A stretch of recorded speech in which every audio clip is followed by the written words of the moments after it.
Hi, my name is Erica, and if you found my channel, it's probably because you either saw my Beatles reactions, or you saw my Grateful Dead reactions, or maybe you saw my fish reactions. But in the last week and a half, my Beatles reactions have started to come out, and they have been very well received, which has been really fun.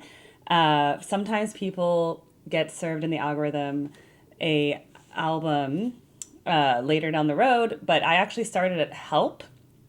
I know that's not the first Beatles album. I started at Help because Help, I feel, is when the Beatles really became into their own identity and they start to morph into the later Beatles, which is such a different vibe than the early Beatles. And so my plan all along was go from Help to the end of the discography to when they broke up. And then I was going to go back to the early Beatles and start from the very beginning and then go through up till Help. And so we've had, I've done Help, Rubber Soul, Revolver, and Sgt. Pepper's Lonely Hearts Club Band, Yellow Submarine. And then coming out today is the White Album Disc 1. And then I have the Magical Mystery Tour coming out soon. Then, of course, I have to do the White Album Disc 2. I have to do Abbey Road. There's a few more albums to do. And then, of course, there was all these like random singles and stuff that weren't on these albums that I also have to fit in at some point. So there's just a lot of Beatles stuff to cover. But what has been really great has been how nice the Beatles fans have been to me, because my experience when I first went on the internet and started talking about music, a lot of people got really mad. And it's interesting because most of the people, I'd say 90% of the people, because I have statistics on my channel, like they give me analytics, 90% of the people who watch my channel are men. And with the Beatles, especially like the Grateful Dead and Beatles are older people, like over 50 generally. So it's interesting because I have a unique audience, I guess. There's like a lot of women do women type things and they have, lifestyle, makeup, parenting, all that. My fans tend to be men. Which is great because I think a lot of men do love music, like a lot, like they're very passionate about it. So I've just received so many great comments and I don't even know where to start. Like basically on the way my comments page is organized is I can look up comments based on videos. But if I just search for the Beatles, for example, I can see what people say. And people leave me very thoughtful comments, such as, the inner groove was left off the American version. The tone arm of a turntable didn't auto-return back then. When a record was over, you had to get up and return the tone arm to its cradle manually. Until you did so, the stylus would jump back a couple of seconds and repeat that action over and over. Usually that's when you would hear a scratchy silence. The Beatles decided to fill that scratchy silence on this very special album. When played backwards, the inner groove sounds like "I will F you like a Superman." Listen to it. It really does. Thanks for the video. See, that's interesting. I wouldn't have known that.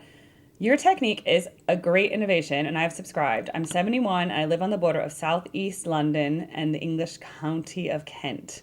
I've loved the Beatles since the first UK hit, Love Me Do, in November 1962.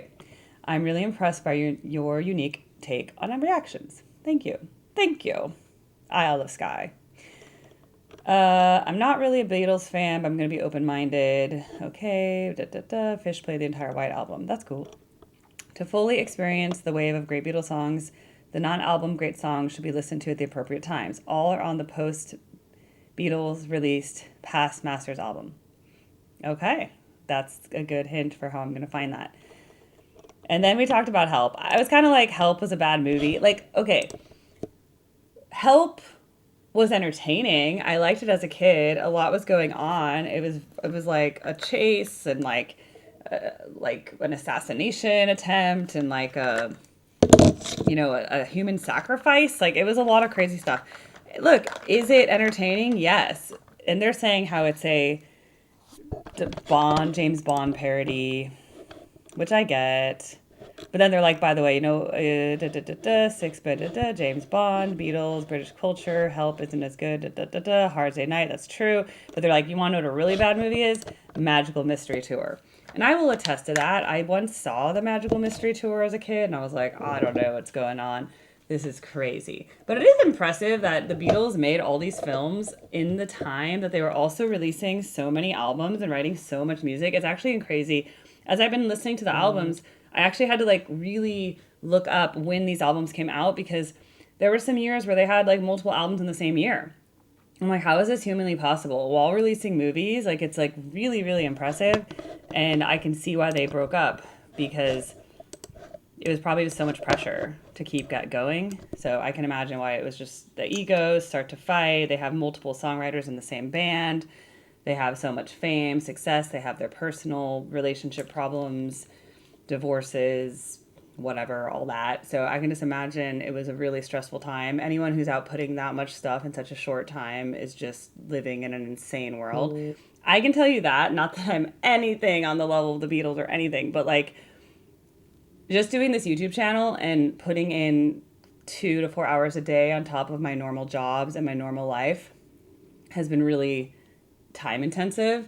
And I'm not, writing the best songs of all time. You know what I mean? And when I did write my few, experimental, mediocre songs, whatever you want to call them, it took a lot to get that done. Like just to like put in the work to write and edit and to get that all done. So I understand. Like it must have been so stressful because after all that, you can get really burned out. So it's crazy that they released so much music in basically a decade. So 1962 to 1970 or whatever, like it's insane. Like I don't know how they did it. Enjoy your reaction. Hey Bulldog should have been a single. I don't disagree. I thought Hey Bulldog was really good. Dun dun dun dun dun dun dun dun dun dun dun dun dun. Hey dun. Yeah, it should have been, but it was in Yellow Submarine. And then it's like, yeah, not their best, but even if Beatles not their best is better than most. I agree. I would recommend the Beatles Revolver 2022 mix. It's a lot better stereo. In that list you showed, one is missing, Magical Mystery Tour. Fear not. I did review the Magical Mystery Tour. And yes, there was one list when I looked it up and the Google search left it off. But I did not forget because as I was listening to the music, I was like, wait, where is Fool on a Hill? And like I just remembered that there was a bunch of songs that I liked that were missing. So then I was like, wait a minute, I'm missing an album here. And so then I did Magical Mystery Tour. I think it's coming out in like 2 days. Okay, Here, There, and Everywhere, the last early Beatles song. Yeah, in the sense of it's like here, na, na, na, na. Is that the one? But yeah, it has that old timey Beatles love song vibe. Okay, let's see.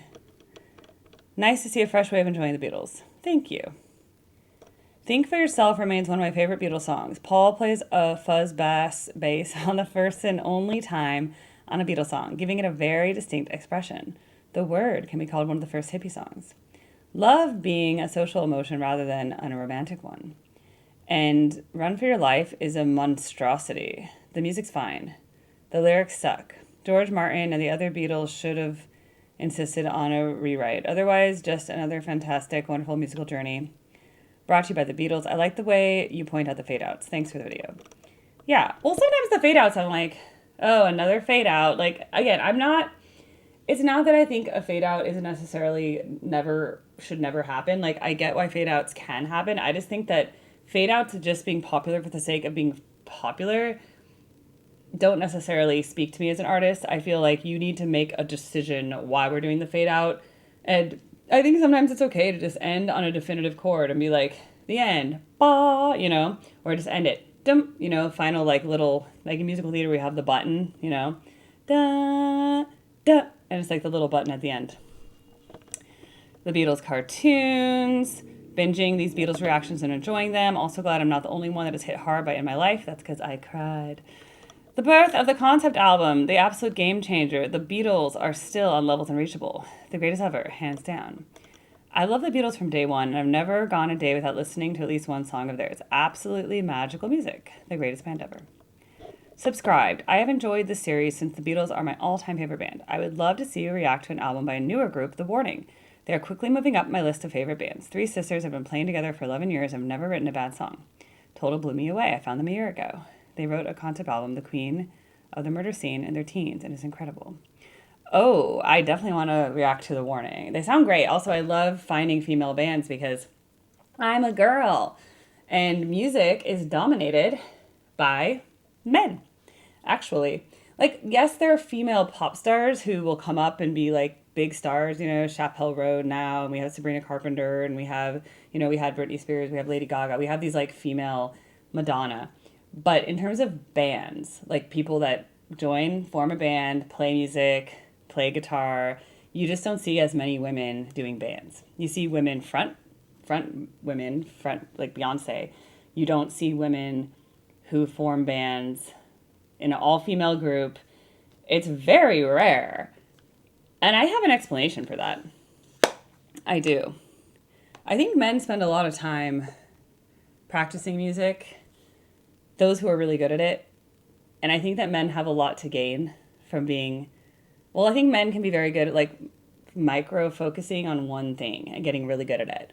Whether that's like computer engineering, music, you want to be the best sommelier in the world. You want to be like, I think men often have that luxury to like choose that one thing and really practice it a lot to become very great. And typically, if women want to have any sort of traditional family life, if you want to be a mother, good luck. Like mothering, taking care of a baby, one, being pregnant, it like takes brain cells away. Two, then you're chasing a baby, then the baby's keeping you up, then you're running after toddlers. I speak because I'm a mother. And the amount of things that I wasn't able to do while I was raising my kids in the young stage is crazy. Like just the things that you can't do. So for a lot of men that have wives at home taking care of their children, it allows them the time to like really focus on their art, right? So I think it's hard for women to have it all, like to be able to be a top level. And I'm telling you, I'm an opera singer, and that's taken years and years and years and years of practice. But even so, I'm never going to be the best opera singer because I do too many things to only focus in opera. And that's why I will never be a world-class opera singer. I will be a decent opera singer. I am a decent opera singer. I'm just not a world-class opera singer. Because to be a world-class opera singer, I do so many things that world-class opera singers wouldn't do. I am a fitness instructor, so I do a lot of rigorous exercise. When I teach my fitness classes, I'm like talking on the microphone. They wouldn't do that. I do musical theater, having the cross training between classical and musical theater. Sometimes a lot of people disagree with that. They think it's going to ruin your technique. So if you want to be really, really good at opera, you have to basically like live a completely opera lifestyle. And that is not conducive with like running after children, yelling at children, having to spend hours caring for children. It really takes like a full dedication to one very minor thing. So I think that's just true for a lot of things in life. And our society is just kind of built that way because I don't think if women were not to make those sacrifices, children would not be raised. And that's just the reality. And you just don't see as many men doing that, even with feminism, even with egalitarian households, whatever. I just think it's really hard for men to, I don't know, I'm going off on my whole like societal thing, but I do think it's interesting. And I also think, again, women's brains, at least this is a generalization, and I'm not going to say this is true for every single person, but women's brains are really good at microtasking. Is that what it's called? Multitasking. Like I can cook, talk on the phone at the same time, keep an eye on my kids, keep all these little tasks in my head, like, oh, I need to do this, I need to do this, I need to go to this, I need to go to the bank, whatever. I can like keep all these things little at once. I can run this YouTube channel, I can like do this thing. But then like to then really sit down and like take everything out of my mind that I have to think about and then to only focus on one thing, that's really hard. I think it's easier for men to just like block out all of the noise. Like they can just block out children screaming, they can just block out the idea of like, oh, I need to cook dinner. It's like just order dinner. You know what I'm saying? So I don't know. I just think that's part of it. You guys can all disagree or agree, men in the comments. And hey, if some of you were like really great dads and like did like everything, I want to give you praise for that because it's really hard. I was a single mom from when my kids were 2 and 3.5, and now they're teenagers. So like I have one kid who has 3 years left of high school. That's it. And then I'm an empty nester, right? And then I have a kid with 5 more years of school. That's it. So I'm like towards the end here. they're very independent now. So that's why I have time for this channel, a little time for my art, a little time for my projects on top of all my work. The warning. Everyone wants me to do the warning. I'm gonna do the warning. Okay, it's wonderful what you do to let the young generation know that the Beatles or the Beach Boys were the supergroups of the 60s with the quality of composing and writing songs. I've done the same thing when I was a DJ on a community radio station in 2000 in Quebec. At the time, there was no Facebook, no YouTube, but we had to manage a way to let the youngsters learn that the Beatles exist. By the way, I'm still touched by the song In My Life. When I listen to it, just like you, I feel like crying like a baby at the same time. I suppose that we needed it. I have a request. With the loss of Brian Wilson, our genius of the Beach Boys last week, a review of the Beach Boys albums would be a cool subject. By the way, I did do Pet Sounds, and it's coming out really soon. Pet Sounds might come out before this video comes out. Just watch out. It's on there. Look up Pet Sounds. I did it. It made me cry, by the way. Spoiler alert. Watch out for God only knows, because I cried. Last week, I turned 64, and this makes the first time I've heard Paul's song since then. I've watched all 4 of your Beatles reactions, and they make me melt. What a sweet, warm human being you are. Hugs for you. I hit 64 4 years ago, but listening to music from the 60s and 70s is my favorite period of modern music. Keeps me young. I am enjoying your Beatles reactions. Thank you. Every time I hear this portion of A Day in the Life, I think of a specific scene from the documentary film Imagine, John Lennon, 1988. In that scene, through some photos and some film, it shows John getting into a car, taking him home to his apartment in the Dakota. And when it gets to the near end of 42 seconds and 58, that's based on my video, the screen goes to black, and as you see images of what I think are Lennon's glasses going up in the air, via slow motion mixed with images of his life going reverse order from adult to infant, you also hear varied news reporting say Lennon shot outside his apartment. He died in the emergency room. The guiding spirit of the Beatles, dead tonight at the age of 40. Oh, that's heavy. I actually think about John Lennon's death a lot because it was 1982, right? I was born after 1982. And I remember when I was a kid and I found out that John Lennon wasn't alive, I'd already been listening to the Beatles. And then, I remember my mom telling me, John Lennon is dead. And I was like, what do you mean John Lennon is dead? And that might have been, and so I was alive when Kurt Cobain died, and I do remember that. I remember being at school and being like, Kurt Cobain died, and it was like, oh my God, I was like a kid, you know? But then to find out that John Lennon was dead before I was even alive, I mean, honestly, it's on the level of when you listen to Mozart and Beethoven and all the great composers of the past, it's like, how amazing to be such a legacy person that you wrote music that outlasts people's lifetimes. Generations of people have already died, and John Lennon's music is living on. That's amazing. And that's what, as a songwriter, it's all you can strive for, is that you write a song that lives on. To me, I don't know if you guys have ever seen the musical Rent, but it's one of my favorites. When it first came out in the 90s, it was so out there because it was they had back then it was just a cross-dresser. They had a drag queen character. They had a gay relationship in the show. They had the lead character had AIDS. The other girl's a stripper, so with AIDS, so at the time it was oh my God. I remember when my parents saw it in the 90s, they're like, this is so crazy, and they're not paying their rent. I'm like, well, it's based on La Boheme, where everyone had tuberculosis. But the crazy thing about Rent, the favorite thing is that Roger, who's a former rock star, lead character, he's supposed to be Rudolfo, in La Boheme, he's a painter. I mean, no, he's a writer. So he's a writer. It's Marcello who's a painter. Mark, who's a filmmaker in the modern one. It's so applicable. He sings One Song Glory. One song glory, one song before I go, glory, one song to leave behind, find one song, one last refrain, glory from the pretty boy front man who wasted opportunity. One song, he had the world on his feet, glory in the eyes of a young girl, find. Anyway, it's such a good song. So basically, we all know we're going to die. And if you are a songwriter, you want to just have that one thing that you write. It doesn't even need that you had to write hundreds of symphonies. and 100 pieces, like, Mozart had hundreds of compositions. You don't, and the Beatles, they had like 100 songs or something, like over 100 songs. You can't, you don't even need to be on level with the Beatles, but you just want to leave this world with one legacy. And maybe that's just that you raised kids, or maybe it's that you did a nice thing for a neighbor, like, but you all just want to leave with a legacy. And that song, One Song Glory, always gets to me. I feel the same way. Like, I want to have one song that I leave behind before I die, just one thing. So I think about what John Lennon did and what the other Beatles did, and like George Harrison, of course. When George Harrison died, I also cried a lot. I think I went into mourning. But yeah, basically, I totally think One Song Glory. If you haven't heard that song and you haven't seen Rent, the whole thing is that this character, he has AIDS already. And he knows he's going to die. And he just wants to write one song before he dies. And his girlfriend had died of AIDS already. It's really sad.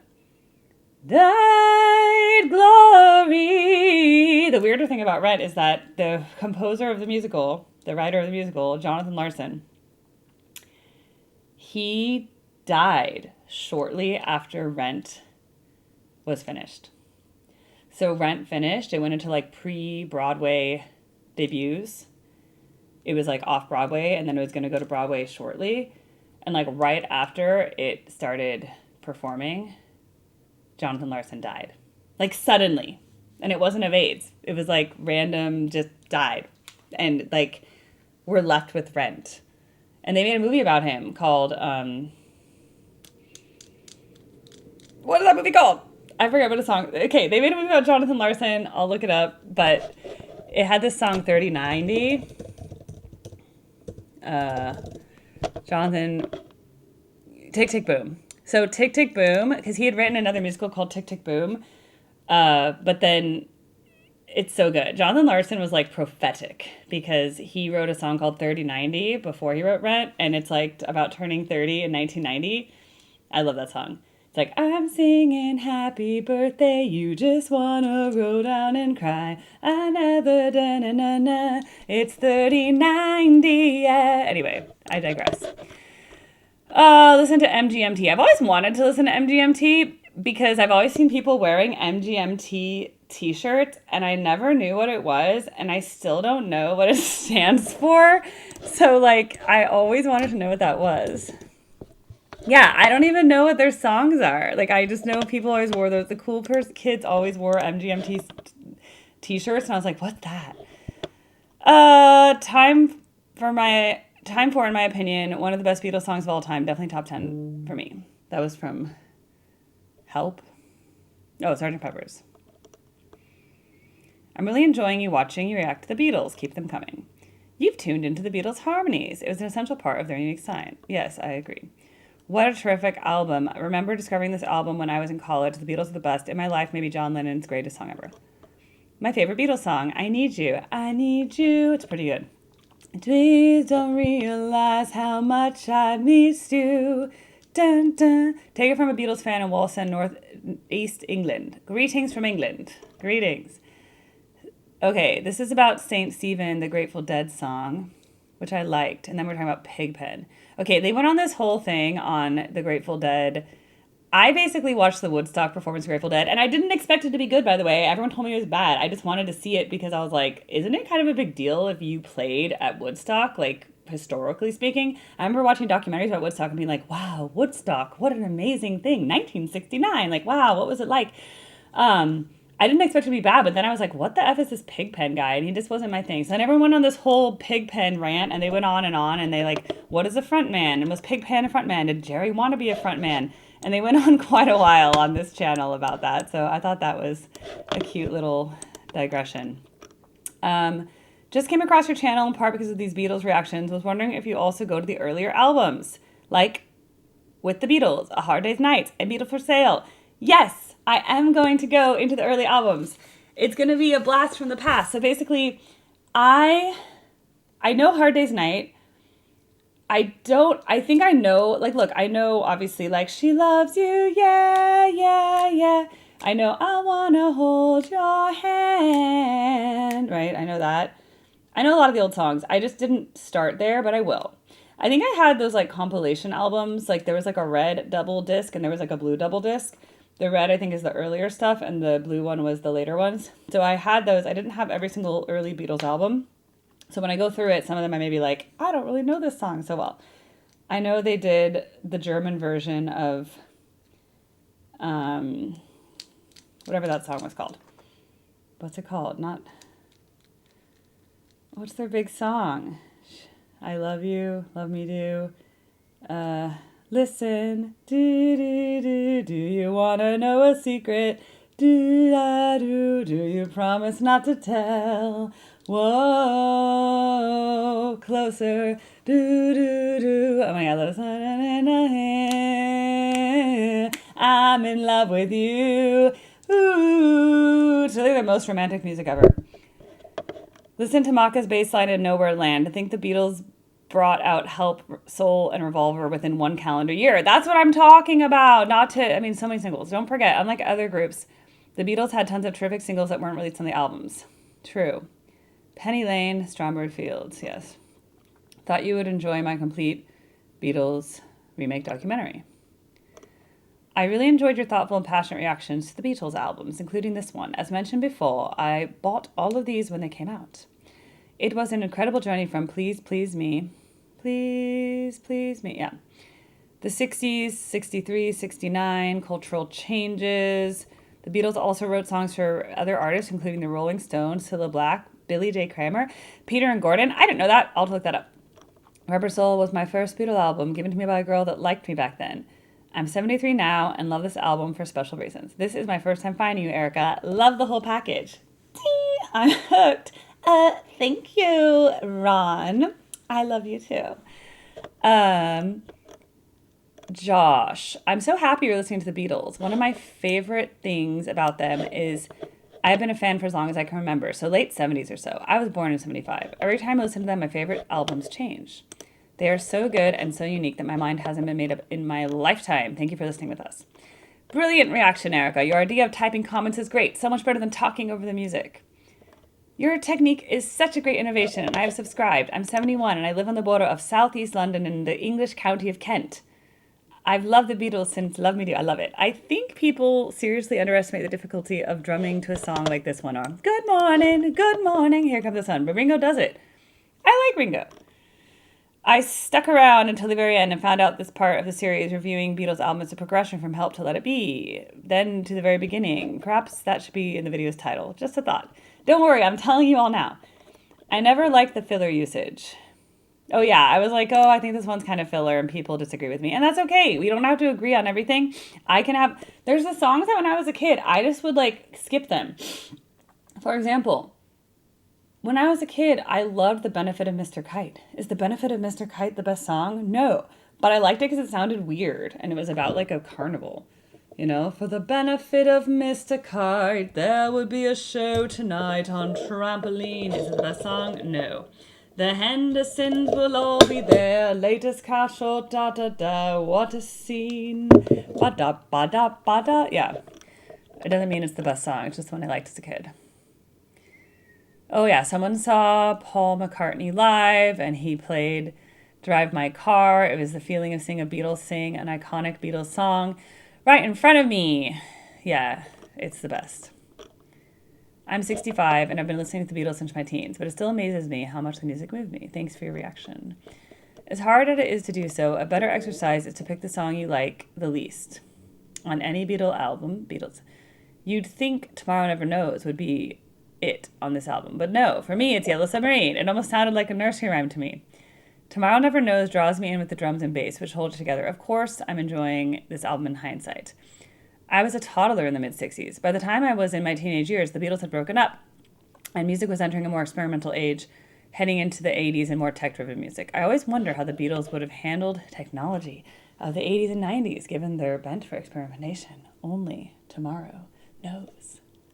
That's a good comment. You guys are writers. You're poets. This is amazing. Revolutionary album. The Beatles were at the forefront of psychedelia and already experimenting with technology and sound production. This had to have sounded so cool and hip when it came out. I was still a snot-nosed kid in 66, but I do remember my mom liking Eleanor Rigby because of the Irish Catholic priest, Father Mackenzie. Wow, a gorgeous young lady doing commentary and choreography to my favorite Beatles album. Where have you been all my life? Got to get you into my life. Okay, you sure brighten my day. I will like and subscribe and check out the podcast. Too busy reading and typing and everything else but actually reacting. Thumbs down. I was like, oh, that was from a live stream. I'm sorry. That was from whatever. Good points about the songs. I really like that you make notes on fly. The vocal filter in Tomorrow Never Knows is, according to some sources, Leslie Cabin. I have seen some Beatle cover bands using megaphone. Dr. Robert was the dentist who introduced the Beatles to LSD. I absolutely adore your quirky reactions and obvious joy at the Beatles' output. Keep it up. It's amazing how Help revealed a glimpse of the massive change in songwriting, composition, studio techniques, and their desire to push beyond the limits. Also, it's nice to see someone around the same age who has a similar experience journey discovering the music. Yay! Bob Dylan once said something about how he preferred the imperfections that came from a stylist physically running over the grooves in a record. He said something about digital music is almost too clean and inorganic feel. I really enjoy watching you having fun with these old Beatles records. I must have been 5 or 6 years old when I sat with my sister on the hardwood floor in front of a black and white television watching them for the first time on the Ed Sullivan Show. I ran into you moments ago. Very good. You being you. I will stick around. Is this a haiku? Be you. It's great. Be you. It's great. That's not a haiku. I ran into you moments ago. Very good. Are these haikus? And then we have the Beatles. We are now very great. By the way, the reason I read things in an accent is because I find that my natural accent from where I'm from is kind of like Midwestern and annoying. So I prefer to really elongate the vowels and speak in a more like American Theater Standard accent. Because otherwise I'm like, I came across your channel and love your enthusiasm for the Beatles. I'm 70. I don't like that. I'd rather just speak in my I'm 71 and enjoyed the whole original trip starting in 64. 6 to 7 years is such a short time for the catalog they produced. And I experienced them going from 10 to 16 years old, which is like an eternity. As they evolved and became musical gods to us during the 60s, they always still felt like old friends you could turn to when you needed them. By watching you, I see why they transcend generations. Thank you. That's why I'm here, people. Then we have the comments on the comments. They perfected their art by playing for 5 solid months, 7 hours a night, with barely a break in the Star Club in Hamburg. Their first UK entry, oh, this is a British person. Their first UK entry was number 17 in 1962 with Love Me Do, and then, as you know, they led the British invasion with the likes of, maybe it's a little more Cockney, Dave Clark, 5 Hammond Herberts, the Zombies and the others. I would recommend to listen to Dave Clark 5 because the world is round, it turns you on. Interesting how you seem to have stuck to previous perceptions.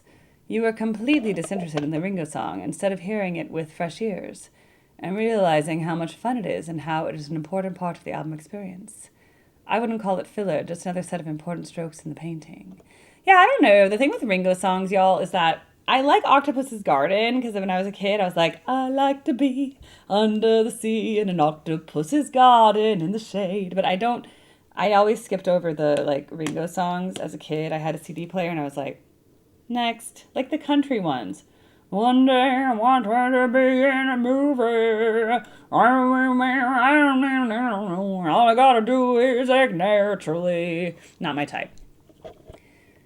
Beatles documentary. I found you on Facebook. I'm an old guy of 71 who grew up with the Beatles in the 60s. I've watched many dozens of young people react to them, and I have to say, of them all, you have been the most animated and enjoyable to watch by a considerable margin, a real delight. That's because I'm a very animated person. How do you know what we say in slang nowadays? As young people, we say extra, like she's extra. I'm the definition of extra. I'm a little bit, one guy goes, be less. Just be less. I sometimes make people who are like very understated, I make them uncomfortable because I do too much. Like I'm too like over the top. I do a million things every day. I never sit still and they're like, be less, just chill. I'm like, I can't. It's not my personality. I make people feel bad because they're chill. All right, are we ever going to react to Dear Prudence by Jerry Garcia Band? Yes, because now I've heard the original Dear Prudence. I like recreational Beatles. Girl is a mature lyric. The young will understand that in hindsight.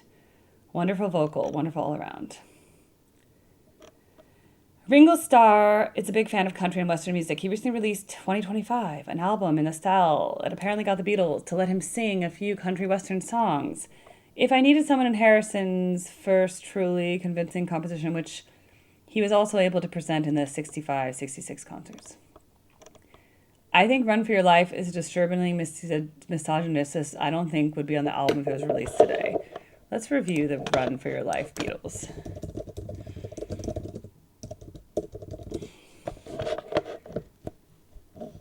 I'd rather see you dead, little girl, than to be with another man. Yeah, this wouldn't fly.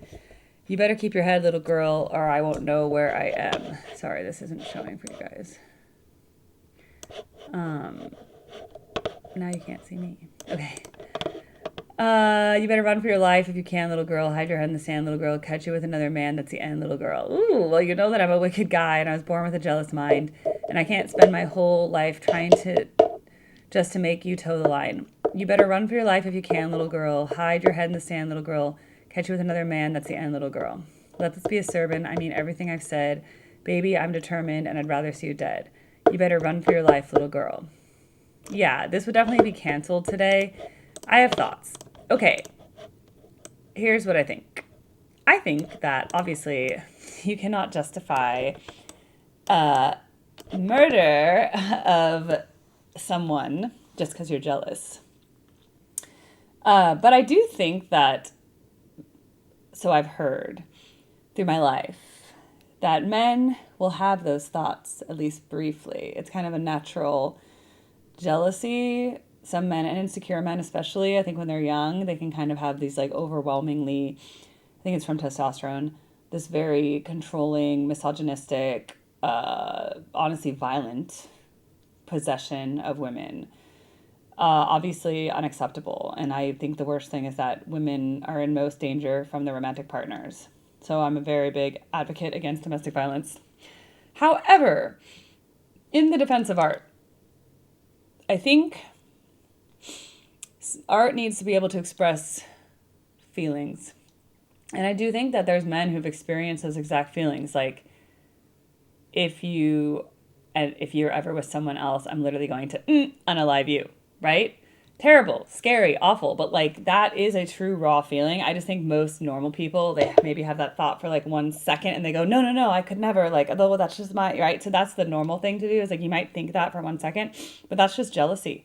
That's just human nature. I think there's a strong, we're supposed to be bonded to each other because in order to have children together, and historically, you had to know who your children were. If you were a man, there was no DNA testing in the past, so you had to make sure that your wife or partner was loyal, right? So that's kind of embedded into human evolution. It's like a deeply ingrained thing, which is why we have marriage in the first place. It's funny. Everyone used to think marriage was for women. Marriage was actually for men because it was a safer way to protect your DNA. Like having your woman be like yours was to protect your DNA. Now it's like, oh, we're not going to give women what they want. We're not going to give them marriage. It's what they really want. It's like, actually, now women are like, wait a minute. I have to like cook and clean and do all this stuff and whatever. It's a lot of work. And at least women were, before, they needed the financial security. Now women have their own money. So they're like, oh, I guess I don't need marriage. So ironically, marriage was for men, not for women. But men kind of held it over women, being like, oh, I'm going to use women, but then not give them marriage. But now I think men actually benefit more from marriage. Marriage was actually for men to keep their families intact and to preserve their DNA. Because, again, women, as men have now discovered, women have a lot of sexual opportunity easily. Like if women are like, go to a bar, I don't know, I remember like my parents would tell me all these old like 70s sayings, like, if a woman goes to a bar alone, she doesn't want to leave alone. I was like, whoa. Like these are like things that my parents told me back in the day, my boomer parents, and I'm like, that's such a funny thing. But nowadays it's like, well, obviously if a woman wants to go on a dating app and just swipe on a random guy, she can probably find a sexual encounter. And for men, it's actually a lot harder to find sexual encounters. So marriage, again, benefit to the woman, to the man. Women gained financial security, physical security, a father taking care of their children, protection, hopefully love and kindness, hopefully a partnership of building a home together, financial security, again, joint finances, assets. These are all very good things for like longevity, taking care of each other. I'm very big on like community, strong relationships. I think they're very good for society, but things kind of got all twisted around. And so now we're in this really bad, our society is pretty messed up right now. But yeah, you also have the misogynist young red pill community that's like, oh, just, use women, blah, blah, blah, blah, blah. Like, I don't think that's the answer either. When I think of all the hours we spent talking about Norwegian wood, what it meant, what it sounded, why the sitar was in there, it was the first sitar use in a rock song, leading eventually to Ravi Shankar playing at the Monterey Pop Festival in 1967. For the longest time, I owned 3 albums, Rubber Soul, Disraeli Gears, and Electric Lady Land. All my other recordings were from my reel-to-reel recording off the radio. The most heartbreaking recording started in the news tonight. The news. Jimi Hendrix is dead at the age of 27 in a London hotel room. From 1970, the year when people died. But again, I have to ask where this song list comes from. It's got all sorts of Beatles yesterday and today's songs on it. Here's a list from the back of my Capitol Records LP, Rubber Soul. I've Just Seen a Face, Norwegian Wood, You Won't See Me, Think for Yourself, The Word, Michelle, It's Only Love, Girl, I'm Looking Through You, In My Life, Wait, Run for Your Life. I don't know. I heard there's a UK version and an American version. So that's where I just went off of like what's available on Spotify nowadays. But the album we have an answer.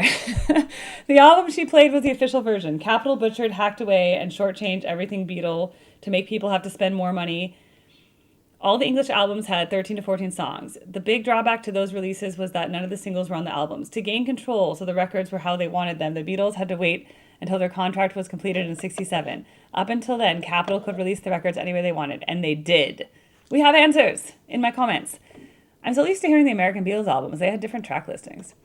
This is the track order the Beatles worked out. They hated Capitol chopping their albums up. Help is a great movie. It's fun. It's the Beatles. It's a fantastic soundtrack. I like the soundtrack. I just say the actual plot is like, oh wait, now they're at a ski resort, so it's a perfect time to play Ticket to Ride. Da-na-na-na-na-na-na. You mentioned that your earlier albums from the Red and Blue albums. Have you listened to the entire albums from Please Please Me? I will! Robert, I'm going to do it soon. I can only do so much in a day. They take like 45 minutes each, y'all. I don't have like 17 hours in a day to just listen to the whole Beatles in one day. I like Help the Beatles, but I like the movie. I'm just saying, I don't think it's like going to stand up against like Top Gun. You know what I mean? I grew up listening to the American version of this LP with soundtrack pieces. Listen to the original format, blah, blah, blah. Okay, side 1, da-da, thank you, yes.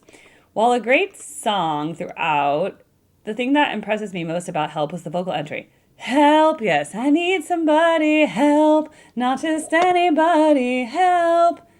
Help, help, help, help, help, help, help, help. Those are the 3 notes at once. I gave you a like, but you're doing everything except listening. That was from a live stream. Whatever. That wasn't my Beatles people. The Grateful Dead people are very particular. Have you watched Hard Day's Night? It still gets very hard to rate high ratings on Rotten Tomatoes. Film was the reason. The Grateful Dead you've been reviewing changed from bluegrass to rock, stated by both guitarists. Good. We heard the Beatles on AM radio, but we were more into the Monkees. The Monkees. You mentioned the Beatles. I recommend listening to the Beatles' Sun King, Abbey Road, then Grateful Dead's Here Comes Sunshine, back to back, and see how they took another idea and developed it into their own. Ooh, a crossover episode. Huge, yeah, coming from the store with Revolver in hand. Beatlemania DNA, but their second album was released in England the exact day President J. Kennedy was shot. The USA went to a serious funk just after the Cuban Missile Crisis, and something was needed. Presto, 2.5 months later, the Ed Sullivan Show set viewership record. Boom. Pre-Beatles, it was Ricky Nelson. So they're an industry plant? Oh, ew, conspiracy theory. Who cares about your ranking? The Grateful Dead will survive and thrive regardless. That's an impressive background. It doesn't come through in your comments about the Grateful Dead. Granted, I only watched YouTube about it. Oh yeah, this was a Grateful Dead guy that was like, what do you have to say about music? Who are you? Who cares about you?" And I was like, "Oh, well, I'm an opera singer. I studied music in school. I'm a music lover." I won him over eventually. But he wasn't happy that I wasn't like in love with the Grateful Dead from the first note I ever heard. I wasn't like, "Oh my God, like, stop. We need to like do something." Like, "Oh my God," you know? But now he loves me. Oh, we're into the Dead comments now. Oh yeah, these are far away. All right, well, looks like I got through most of the Beatles comments. Not all, but like there's a lot of comments to get through. Um, anyway, I will be back for more episodes soon. But I just wanted to let you know I do read all the comments. I try to respond to them or like at least like them all, but I'm so popular now that like sometimes they're going to fall through the cracks. But I care. I love the community we're building. I love bringing happiness to people through music. That's really what it's all about. Music is just a conduit to bring happiness to the world. And if I can help people relearn to love something or remember something that they haven't listened to in a long time that brings joy, that's what I'm here for, people. I love the community. I love talking to y'all. This is what I'm here for.